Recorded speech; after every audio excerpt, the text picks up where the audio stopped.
Full Exposure is in the home stretch of our final shows, recorded in Austin during the 2019 South by Southwest Film Festival. We were really lucky to sit down with an array of talented filmmakers who premiered many of the festival's fun, poignant, and insightful narrative and nonfiction films.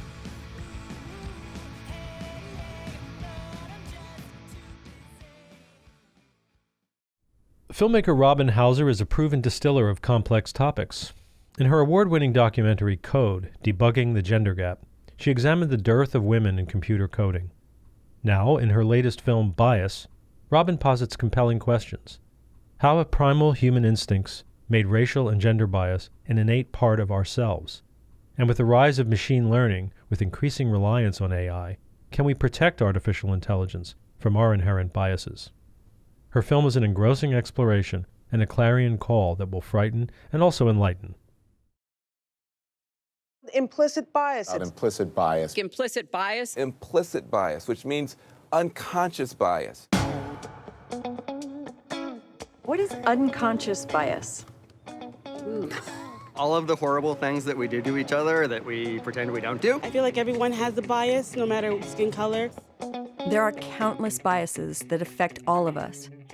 I wanted to explore unconscious bias and how it relates to gender and race. Where does it come from? What is its impact? And is there anything we can do to change it? We evolved over millions of years to have the kind of brains that we have today.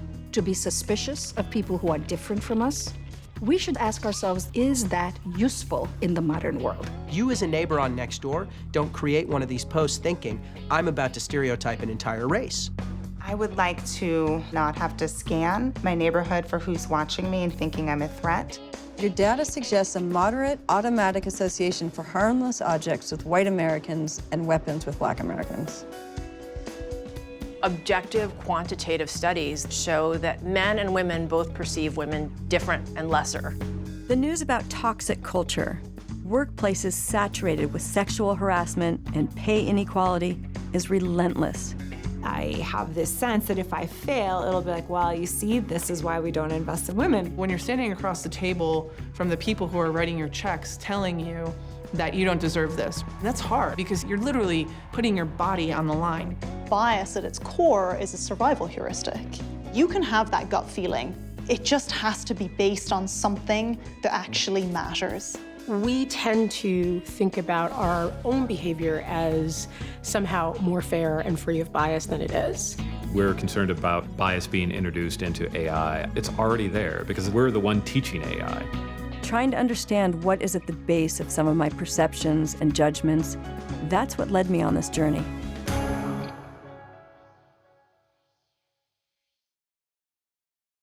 So I'll tell you how I was inspired to get to this subject. Yeah. I made a film called Code, Debugging the Gender Gap.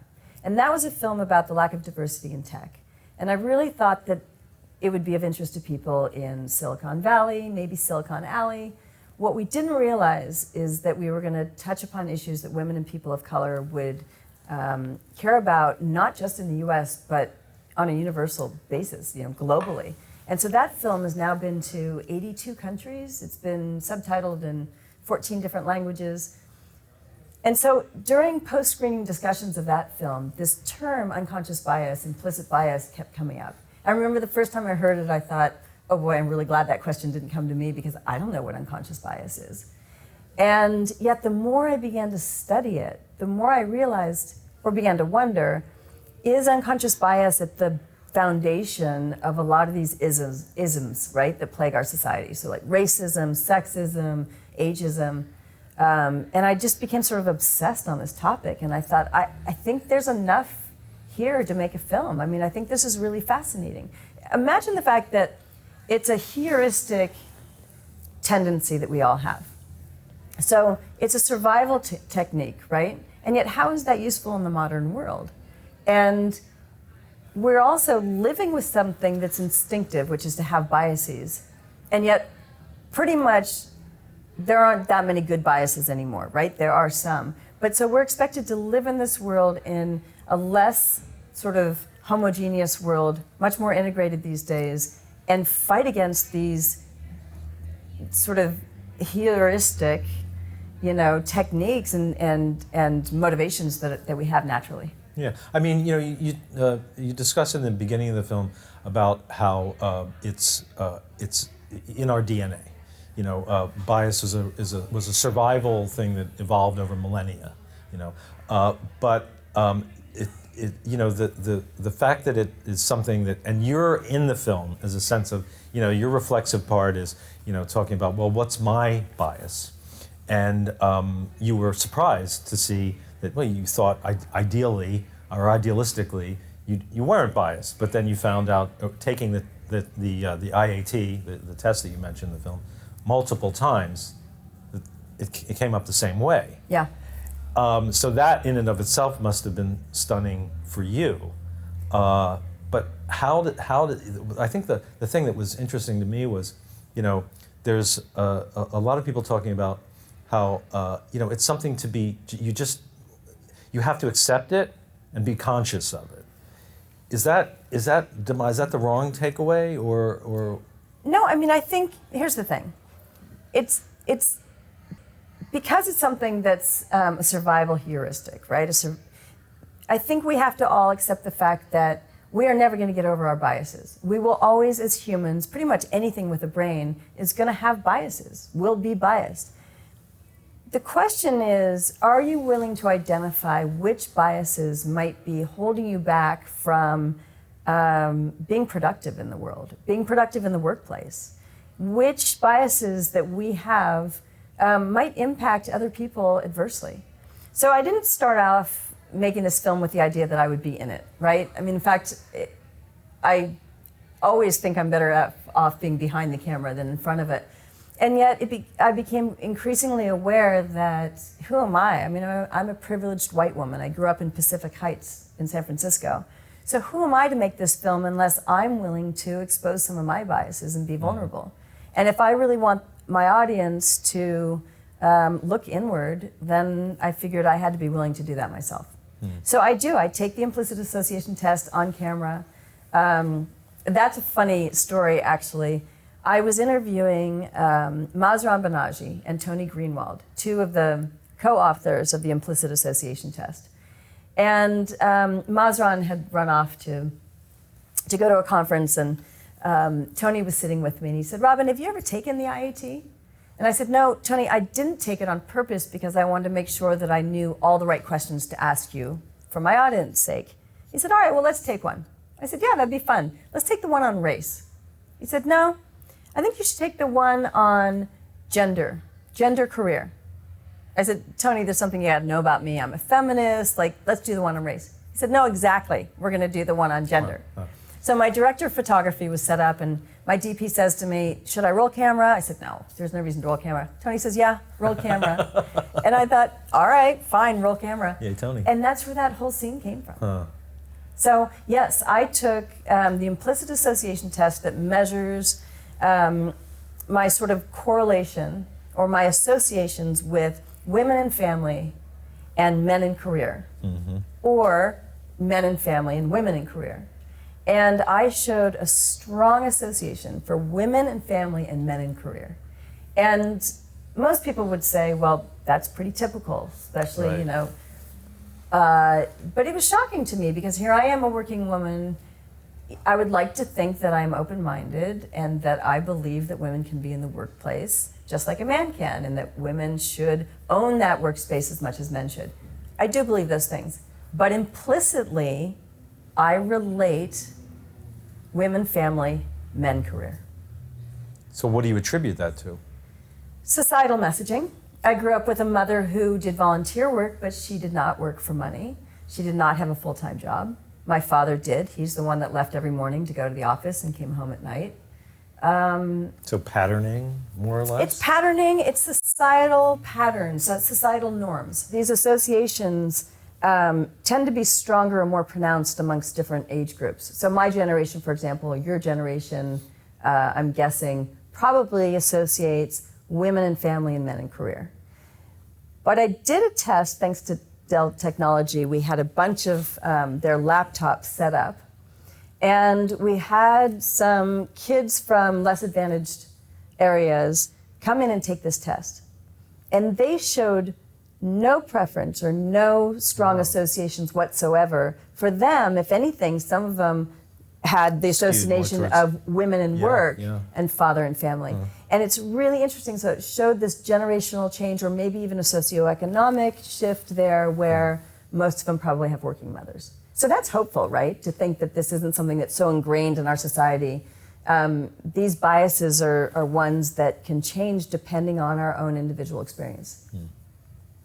So you also, another interesting factor of the film was the criminal justice aspect.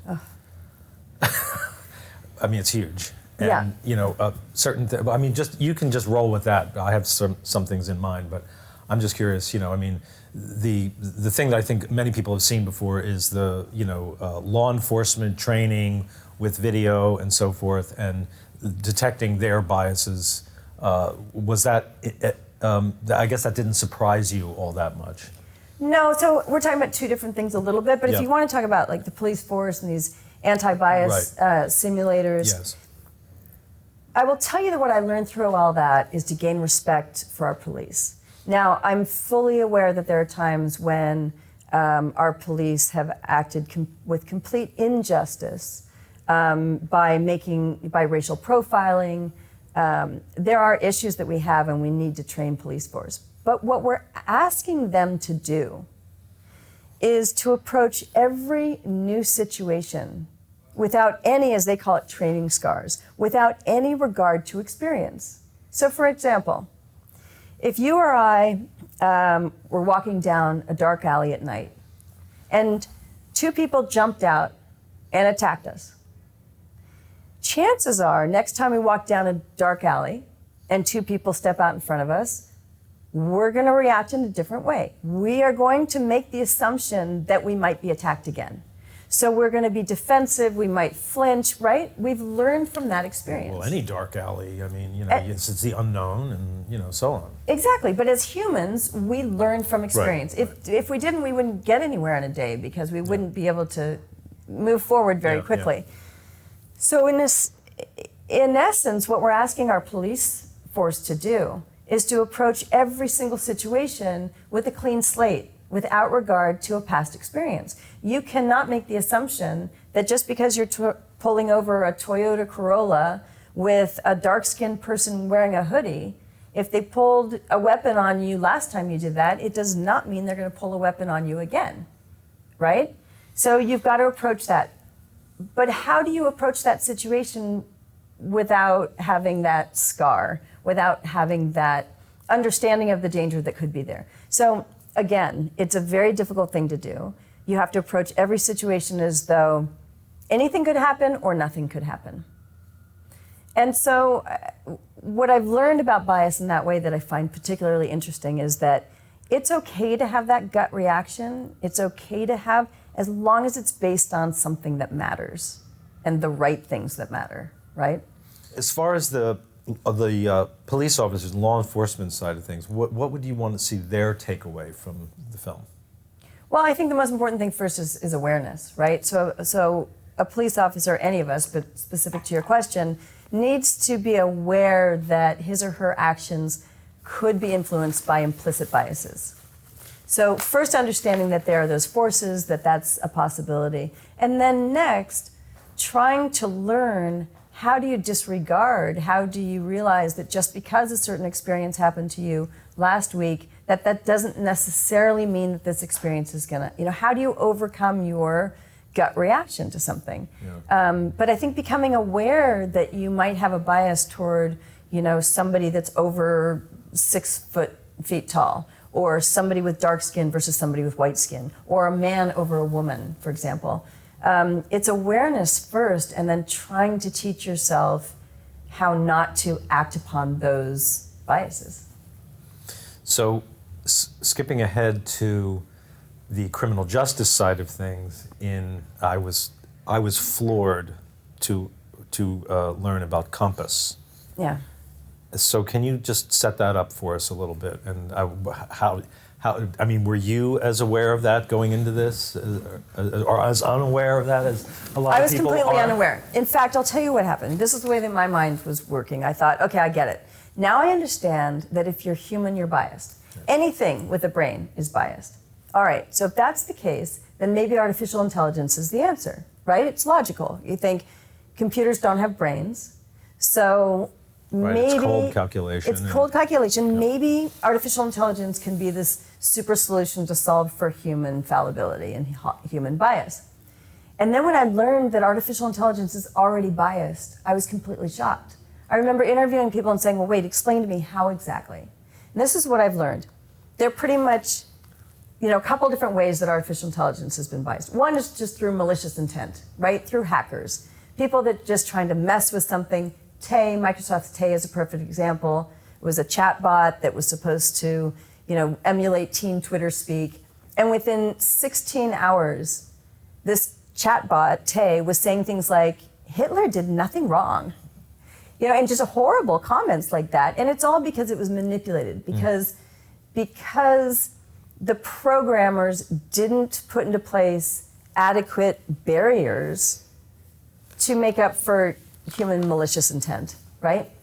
Then the next thing that's happening is that you're inputting skewed data. So you've heard the whole, many times you've heard garbage in, garbage out. But that's exactly what's happening in artificial intelligence. If you don't control the data that's input, then you can't control data output. Yeah, I mean, it was interesting. There's one, I forget who was saying it in the film, but somebody said, you Google grandma, and what comes up? A bunch of white-haired, white, older women. Right. So that's Francesca Rossi from IBM that brings up this point. She says, do an image search for Google grandma. And it's true. It's predominantly white, older women. You will see what comes out. Mostly white old ladies. And this is not diverse enough to represent this entity, which is a grandma. And it's not because the search engine is intentionally putting that bias. It's because the data that we feed and we put on the web, all of us, do not follow the correct distribution. And so if you use that data to train a machine to make decisions about grandmas, then it's going to be biased. Now, what's fascinating is that I was in the Middle East. I was in a high school room in the Middle East in Bahrain, and I asked these kids in Arabic, Google the word grandmother and show me the images. And the images were the same ones that we get in the United States. I said, how many of you see anybody that looks like they could be your grandma? And nobody could raise their hand. So think about this. If that data is being used to train a computer to make decisions about grandmas, then the outcome is going to be biased toward older white women.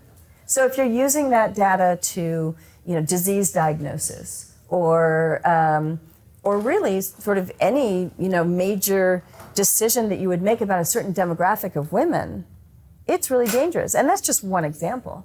But if you can't control data input, if there's no governance over it, then you can't control the output.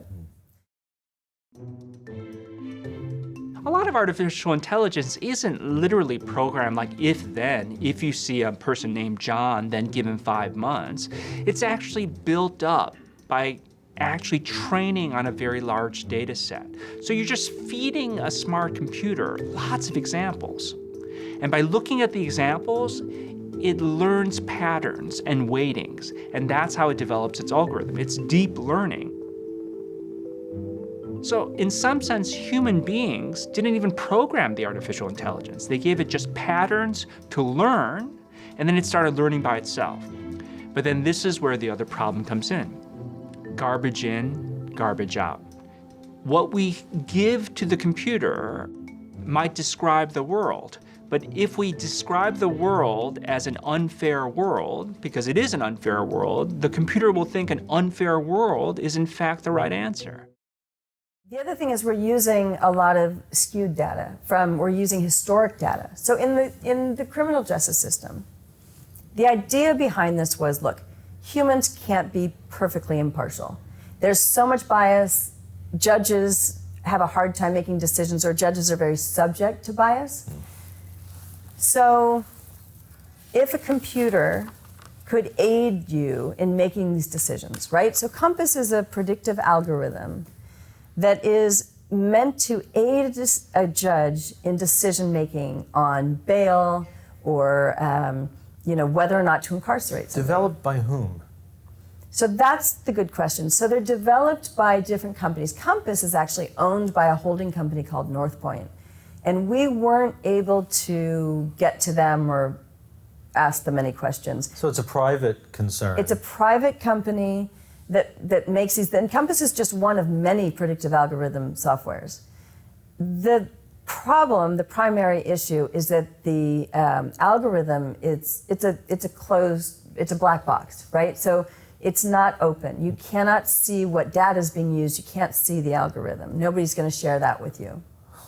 So because of that, you don't know what data they're using. Now, what's fascinating is that if they're using something like zip code in a country like the United States, where we're fairly segregated by zip code, you can pretty easily find out somebody's race and make assumptions about the majority of race in that area. But chances are they're using historic data for these predictive algorithms in the courtroom. And by using historic data, which we know in the United States is completely biased, because a black man is 5 times more likely to be incarcerated for the same crime than a white man. So you're using skewed data, you're just perpetuating racial bias through using these. So how, do you have any idea how is it a company like this that it's so locked down that you can't find out what is entailed in building the algorithm, how they can get away with that? Because it's based on the idea that it's helping. It's based on the idea that it is going to strip bias from the courtroom. And ideally, if you could use the right data, it could help. For instance, if you could just say, currently, out of all the cases in the United States of this type of shoplifting, what are the chances of recidivism? That's what they're trying to get at. Is this person dangerous? What are the chances that they're going to reoccur? This crime, that they will, commit this crime again. And you showed an example of that in the film. Yeah. How skewed it is. That was ProPublica that did a really interesting article about this. And they showed that of the low-risk category, a person of color was deemed by these predictive algorithms to be at a higher risk for recidivism than a white person, when in fact, it showed in many cases that the white person actually committed crimes again and the black person didn't. So it's flawed, it's a problem, it's rather frightening. These predictive algorithms are also being used by banks to determine who should get a loan, who should get a mortgage. That's being used by universities, who should be admitted to college. I mean, think about that. So rather than as a bank, making a decision about you, Jim, as an individual, what's the likelihood of you repaying a loan? I'm going to make this decision based on where you live, how much schooling you've had, how much money, how long you've worked, where you've worked. So if somebody in your neighborhood has defaulted, or several people in your neighborhood have defaulted, we might reject you just because of that. Now, is there any kind of, maybe this is a stupid question, but is there any kind of governmental movement to oversee this? Because it sounds so damn futuristically dystopian and scary. There's a lot of movements to try to rid artificial intelligence of bias. There's companies like Microsoft and IBM, the Aspen Institute are working hard to try to solve this issue. There's an awareness that has percolated in the last several years, and yes, I believe that there are companies that are very concerned about this and that are working on it. I don't know how easy it is to de-bias AI once it's being used. Or once it's baked in. So the way deep learning works is that once you have data that gets into an algorithm, and then the computer learns how to create new algorithms from findings from those calculations, it's called deep learning, and this data becomes baked into the system, and it's very difficult to untangle that. Well, I mean, it's just, and machine learning is just such a, like you posit in the film, it's so fraught with so many problems as far as the whole garbage in, garbage out, analogy, that it's frightening. I found it frightening. It is frightening. It's also really hopeful when you think about the fact that artificial intelligence has the ability to ingest and hold volumes of information far beyond what the human brain could ever take in a lifetime, right? So the fact that if I'm a doctor and I'm trying to diagnose a certain disease, that I could run it through my experience and the 100 or so clients that I've seen in my lifetime, or put it into a computer and say, here's a... Well, that's math and science. Well, that's right. I could see AI being great, maybe even in psychology, and a computer learns DSM, and just it could be a very helpful tool. Aviation safety, right? I mean, self-driving cars. There are so many places where this could be really beneficial to us. However, as somebody in the film says, Joanna Bryson, you have to keep the learning turned on, because think about this. Think about facial recognition. We are well aware that facial recognition is not perfect. The hardest face to recognize right now for artificial intelligence is a dark-skinned woman. Well, with self-driving cars on the road, what happens when they can't identify the person walking across the street that that's a woman? Or that that's a person, rather. It doesn't matter if it's a woman or a man, but that is a person. It's really hugely dangerous. So it's a big concern. How do we solve for that? How do we regulate artificial intelligence?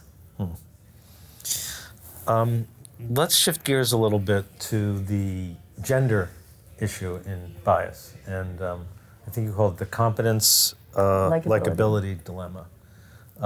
Talk to that a little bit, because I was fascinated in the mayor of Oakland, in one particular case, and just pay parity and so forth. Yeah, to me, this is a very disturbing study, and there have been several studies done about this. It's often called the competence likability dilemma, which shows that the more competent a woman becomes, the less likable she is. And in fact, in Sweden, there was an interesting study done recently that showed that the higher a woman rises on the corporate ladder, the higher the divorce rate, chances of her not being able to say successfully married. Why? Because it goes against our societal norms, right? A woman traditionally is not supposed to be the leader, the breadwinner, the strong woman. And in fact, when you think about it, there are a lot of adjectives that are used to describe a woman that aren't used to describe a man, that have negative connotation. For instance, a man might be strong and a woman is tough. She's a tough woman. That's not a compliment. Women are described as shrill, as opposed to, various words that are not as... but tough, not to get semantic or anything, but tough could also be tenacious, and is that necessarily so bad? Shrill, yes, I agree, but is tough that bad? I would much rather be called a strong woman than a tough woman. Okay. In the times of my life when I've been called tough, I don't think it was meant as a compliment. Okay. Yeah, no, it's fascinating. So this idea of likability and competence, by the way, this is women judging women also. This is men and women judging women. Well, I love the part in the film, and everybody will have to see the film after watching this, obviously, but of Heidi Roizen and that whole, I've set that up a little bit because I found that really interesting. So there was an interesting study done at Harvard Business School, and it was called the Heidi Howard study. And what they did was Heidi was a successful venture capitalist, one of the first women venture capitalists in Silicon Valley. And there was a case study that had been done about Heidi early on. So I don't know what it was, 5 or 6 years later, two men actually at Harvard Business School wanted to do this study. And so they took this case study on Heidi Roizen and they changed her name to Howard. And the only other thing they changed was that rather than saying she was head cheerleader, they said she was the quarterback of the football team. Everything else was left exactly the same. Then they took 2 different classes at Harvard Business School, and they had them read the case study. Some were reading it about Howard, some were reading it about Heidi, and they had them measure. Who would you rather work, who would you like, would you like to work for this person?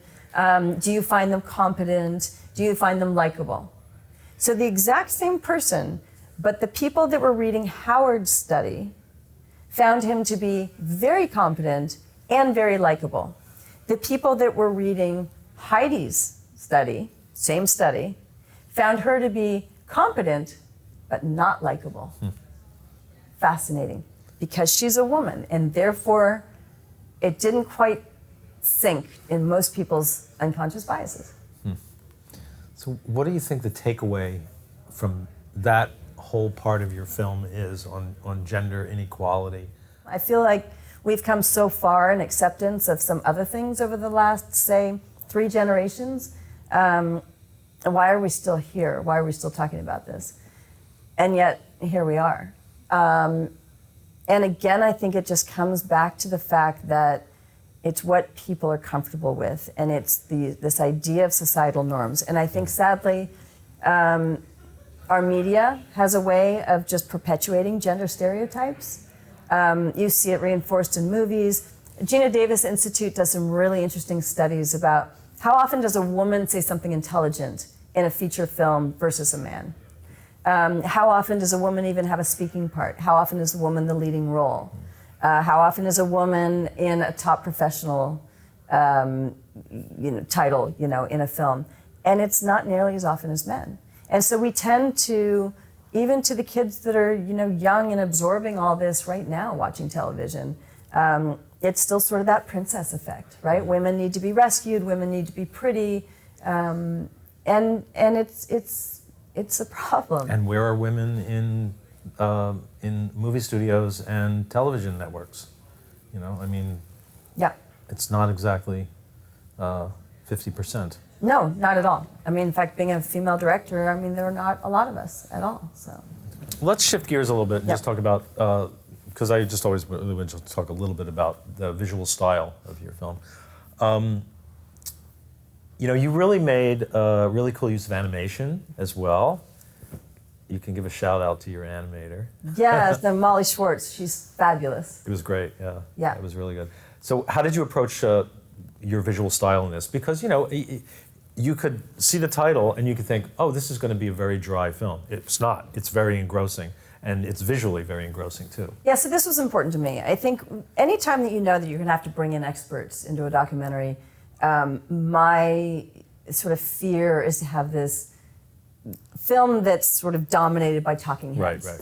And at the same time, I'm the kind of person, at least for now, that if I'm hearing an expert say something, I want to see them. There's a trend to just have voiceover of experts and have their name in the lower thirds. Right. But for me, I want to see who's talking. I want to know if I guess that's bringing in bias and perception, but at the same time, I kind of want to see somebody.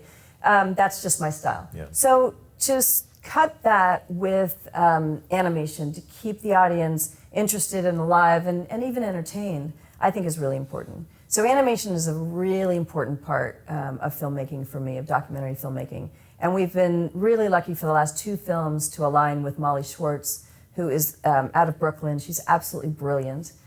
We've had many sort of 3 a.m. conversations, it's 6 in the morning her time, 3 in the morning my time, when we'll have some crazy wacky idea. Well, what if when they walk across the stage, they flick their shoes off and they pile up? And she's like, oh my God, let's try that. That's great. She'll come with an idea of things raining from the, words raining from the top. So that's really fun. Yeah. There were also a lot of really interesting sort of conceptual, pretty heady things that we were dealing with, right, in this film. And so to have a visualization for me was important for the audience. So to see what it's like when we talk about, for example, I think it was the Philadelphia Orchestra, the blind auditions. Yes. Important to show what it was like, the fact that these auditioners could, just listen behind a curtain and not see whether it was male or female. And to have a visual representation of that was important. Yeah, it's another way to sort of do a reenactment, but in a stylistic way that kind of really mixes it up nicely. Yeah, that's right. That's exactly right. And I think that reenactments, if they're well done, can really be very effective as well. But that's true. You're dealing with a whole different element. You're hiring actors, and again, having a really good DP is important for that. So that can be done, and then you can, of course, blend both of them. Yeah. So where are people going to be able to see your film? Because it's great to talk about it, but you got to really see this film. Yeah, I wish I could tell you that it was going to be on a big platform right now, but I don't know about that yet. I don't know who we're going to land with. I can tell you that it's on the film festival circuit. We're going to San Luis Obispo just this next week. And we're sort of winding down on the film festival circuit. It'll be going out to some international festivals, women's festivals, and that type of thing. But I'm doing a lot of corporate private screenings, educational screenings. And so we're working on different screenings around, if anybody wants to hire us to come do the film screening, facilitate a conversation afterwards. We're doing a lot of that right now. And then hopefully we'll land on one of the big major platforms, and it'll be available to everyone. Yeah, it sounds like it's a great, diversity tool too for companies and so forth. Yeah, I think a lot of companies are bringing it in as an alternative or as an enhancement to their diversity and inclusion training, to their unconscious bias training. It's a really valuable tool for that. Not that I want to be known as somebody that makes corporate videos, because as you know, it's really not. It's something that's, I think, entertaining and digestible to anybody off the street. But it is, I think companies are realizing that to have something that will enhance a typical sit down and we're going to train you about unconscious bias, this film is a really good way to have people be able to be entertained in a non-accusatory way, be able to reflect on their own unconscious biases and really start thinking about, how does this impact the people around me? So how can people find out more about your film? biasfilm.com, our website. We list all the screenings that we have up there. They can email us to request private screenings and university screenings, and keep sight of, once we know where we're going to land on platforms, we'll let everybody know. And we'll put all that at the end of this for the video portion of the show. Great. Thank you so much for coming in. Thank really you so much, appreciate it. Jim. It's my honor. It's Thank great. you. Thanks. What do you get when you combine over 125 years of camera lens heritage and the latest in autofocus technology? The ZEISS bodice. Engineered exclusively for Sony mirrorless full-frame sensor cameras, the ZEISS bodice delivers perfect corner-to-corner image quality. With enhanced protection against the elements, the ZEISS bodice is built to help you push past life's obstacles. ZEISS bodice, the perfect lens for wherever your passion leads you. That's all for now on Full Exposure from South by Southwest. In Austin, M.J. Johnson was our director of photography. Dan Walnicki audio engineered and edited. Huda Khalid associate produced.